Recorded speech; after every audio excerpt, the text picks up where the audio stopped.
చిన్నారిలో ప్రతిభను ప్రోత్సహించే దిశగా ఈ బాలోత్సవ కార్యక్రమాన్ని ఎంతగానో ఉపయోగపడుతుందని ఆరిమిలి రాధాకృష్ణ పశ్చిమ గోదావరి జిల్లా తణుకులో స్థానిక జెడ్పీహెచ్ బాలుర ఉన్నత పాఠశాలలో బాలోత్సవం అనే కార్యక్రమం నిర్వహించడం జరిగింది।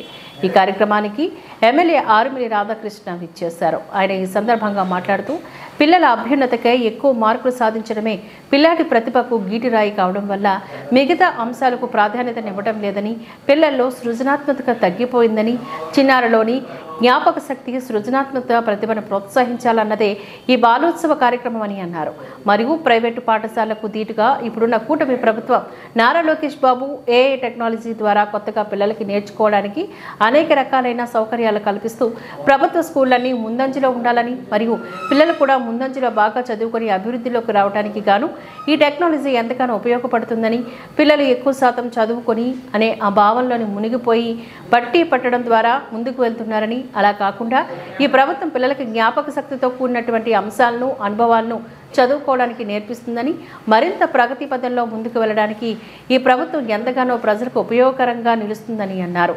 ఈ కార్యక్రమంలోని కూటమి బీజేపీ, టీడీపీ, జనసేన కార్యకర్తలు మరియు స్కూల్ యాజమాన్యం, తణుకు చుట్టుప్రక్కల ఉన్న గ్రామాలన్నింటిలోనూ సంబంధించిన ప్రైవేట్ స్కూల్స్ మరియు ప్రభుత్వ స్కూళ్లు పిల్లలందరూ ఈ కార్యక్రమంలో పాల్గొన్నారు।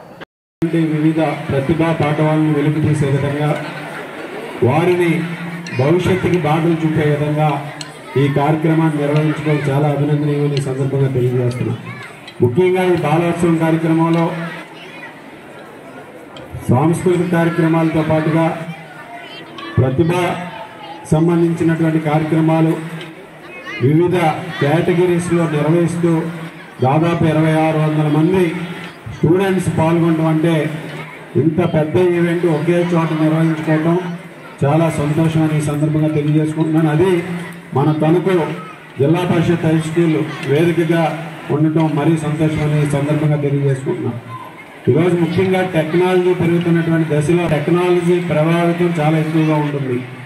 ఈరోజు సెల్ ఫోన్లు కానీ వివిధ మాధ్యమాల్లో ఐటీ ద్వారా, టెక్నాలజీ ద్వారా వారి మీద ప్రభావితం చూపేటటువంటి పరిస్థితి చాలా ఎక్కువగా ఉంది।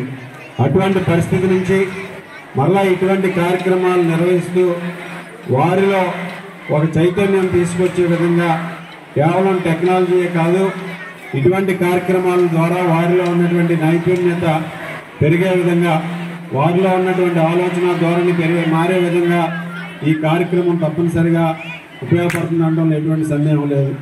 ఈరోజు టెక్నాలజీలో వస్తున్నటువంటి మార్పులకు అనుగుణంగా మన విద్యా వ్యవస్థ కూడా మార్పులు చెందే విధంగా ఈరోజు ప్రభుత్వం కృషి చేస్తుంది। మానవ వనరుల శాఖ మంత్రి లోకేష్ గారు ఈరోజు అనేక మార్పులకి శ్రీకారం చుడుతున్నారు। ఈరోజు 7th క్లాస్ నుంచే 8th క్లాస్ నుంచి కూడా రాబోయే రోజుల్లో ఆర్టిఫిషియల్ ఇంటెలిజెన్స్ ద్వారా ఏఐ క్లాసెస్ని కూడా ఇంట్రడ్యూస్ చేసే విధంగా కూడా ఈరోజు టెక్నాలజీ మార్పుల ద్వారా ఎడ్యుకేషన్ సిస్టంలో కూడా మార్పులు తీసుకురావడానికి ప్రభుత్వం ప్రయత్నిస్తుంది। ముఖ్యంగా ఏఐ అనేది రాబోయే రోజుల్లో అత్యంతమైనటువంటి ప్రభావితం చూపేటటువంటి అంశం। దాన్ని సరైన మార్గంలో ఉపయోగించుకుంటే ఈ దేశంలో ఉన్నటువంటి ప్రతి ఒక్కరు కూడా ఈ దేశ భవిష్యత్తు కూడా మారే విధంగా ముందుకు వెళ్తుందనడంలో ఎటువంటి సందేహం